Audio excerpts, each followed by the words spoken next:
Moscow में इतना बड़ा हमला हो गया और हमलावर ना तो पकड़े गए, ना ही उनके मारे जाने की अब तक खबर आई है।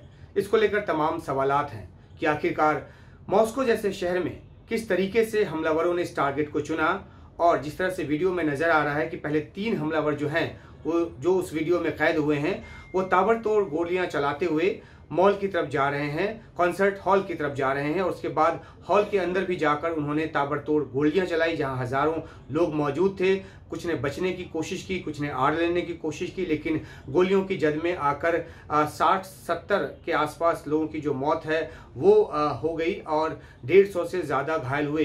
तो जो वीडियो में अब तक नजर आया है कि हमलावर जो हैं वो 3 की तादाद में घुसते नजर आ रहे हैं। हालांकि बाद में उनकी जो तादाद है वो 5 से 6 बताई गई। और वो जो है हमले को अंजाम देने के दौरान ये भी जानकारी आई कि उन्होंने अपने आप को एक जगह एक सिक्योर प्लेस पे मोर्चाबंदी करने की कोशिश की, ताकि जो स्पेशल फोर्स के जो वहाँ पे जवान पहुंचे थे ऑपरेशन के लिए, इनको एलिमिनेट करने के लिए, उससे अपने आप को बचाएं।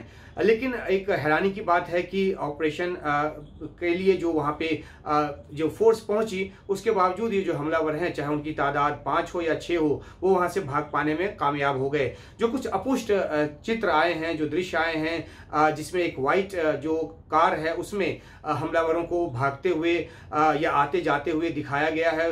उसमें ये कहा जा रहा है कि इस वाइट कार का उसने इन हमलावरों ने इस्तेमाल किया और इसी के जरिए वो भागे। तो जब इतना बड़ा हमला हुआ तो उसके बाद वो कैसे भाग पाए, क्यों आखिरकार उनको निशाने पर नहीं लिया गया या नहीं ले जा पाया जा सका, ये भी एक अपने आप में बड़ा सवाल है। ये भी कहा जा रहा है कि जो हमलावर हैं वो वापस ब्रियांस्क की तरफ जो है उधर से आए थे और ब्रियांस्क जो प्रांत है, जो कि सीमावर्ती प्रांत है, उस तरफ भागे। जांच जो है वो चल रही है। रूस जो है वो अपनी तरफ से वहाँ की जो FSB है वो जांच की प्रक्रिया को आगे बढ़ा रही है। सुरक्षा जो जांच समिति है उसने अपना काम शुरू किया है।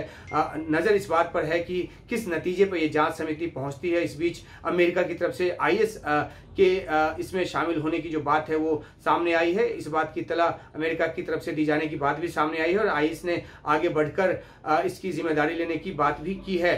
लेकिन अगर जो ये हमलावर जब फिजिकली उन्होंने अटैक किया, और इस तरह की जो हालत में अक्सर होता ये है कि चारों तरफ से कॉर्डन करके और जो न्यूट्रलाइज करने की कोशिश है वो की जाती है, लेकिन अगर ऐसी कोशिश की गई तो उसके बाद भी हमलावर आखिरकार पकड़े या मारे क्यों नहीं जा सके। ऐसी सूरत में ज़्यादातर हमलावर जो हैं वो मारे जाते हैं, लेकिन वो मारे नहीं जा सके। तो आखिरकार कैसे वो भाग पाने में कामयाब हुए। एक बात तो अहम है कि उन्होंने कैमोफ्लेज पहना हुआ था, फौजी जैसी वर्दी पहनी हुई थी। तो इसमें उन्होंने हमले के बाद जो है, उनको हमले के पहले भी एक जो सरप्राइज एलिमेंट है वो आतंकवादियों के साथ होता है, और उन्होंने लोगों को भ्रम में रखा होगा कि इस तरह का ड्रेस पहन के वो आए, और उसके बाद भागने में भी उस ड्रेस ने उनकी मदद की होगी, क्योंकि वो एक सुरक्षा कर्मी के तौर पे वहां से भाग निकले होंगे।